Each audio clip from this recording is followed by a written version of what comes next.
This short video explains pragmatist-critical realism and its use in development studies research.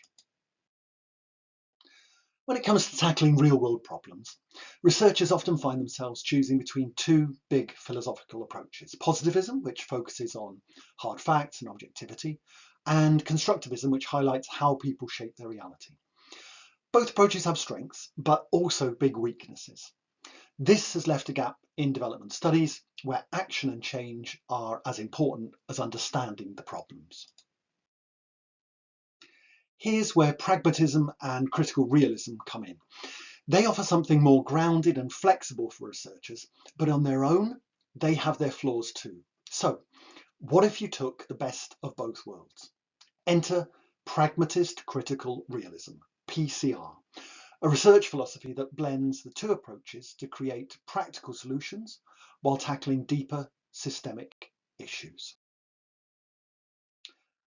Pragmatism's all about what works. In pragmatism, the truth of an idea depends on whether it helps solve a problem in real life. But there's a catch. Pragmatism doesn't always dig deep into why things work, and nor does it necessarily address questions of power, ethics, or inequality. Critical realism, on the other hand, steps back and asks, what are the hidden forces and structures causing the problems we see? It has a three-layer view of the world: empirical, actual, and real.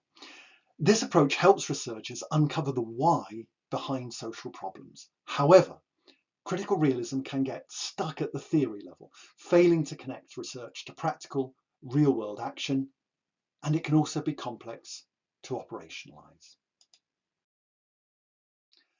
Pragmatist critical realism merges pragmatism's focus on action with critical realism's deep explanatory power.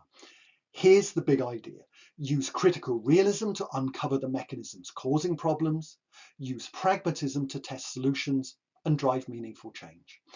This combination is especially powerful in development studies, where researchers often aim to understand and transform issues like inequality, poverty, and injustice. It allows a twin-track approach to knowledge building and truth testing, as illustrated. PCR can be operationalized via a four-step action research methodology. We illustrate this with the example of the Fair Work project, which applied this blended approach to improve working conditions for gig workers in the Global South. Here are the steps. Plan. Researchers identified a broad problem. Gig workers in countries like India and South Africa often face low pay, poor conditions, and little protection. They then looked at deeper mechanisms driving the problem, such as weak regulations and the power of digital platforms. Act. The team developed fair work principles like fair pay, fair conditions, and fair management that reflected the mechanisms. They scored platforms based on these standards. Publicizing scores through league tables created pressure on companies to change. Observe. Some platforms responded, changing policies, improving wages, and committing to better conditions. Reflect. Researchers reflected on these outcomes, tested their ideas, and improved their methods for the next cycle.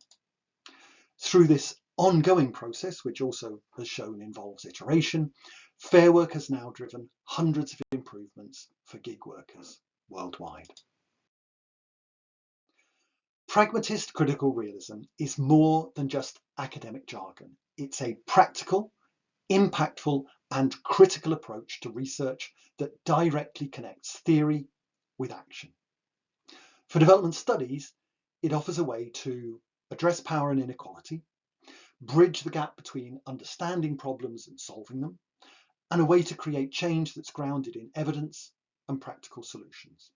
Ultimately, PCR doesn't just ask what works, it asks what works to make the world more just and why does it work. So, if you're a researcher, a policymaker, or a practitioner in development studies, pragmatist critical realism might just be the missing piece. To find out more, please refer to our open access paper published in Development Studies Research, Pragmatist Critical Realism as a development studies research paradigm. Thank you for watching.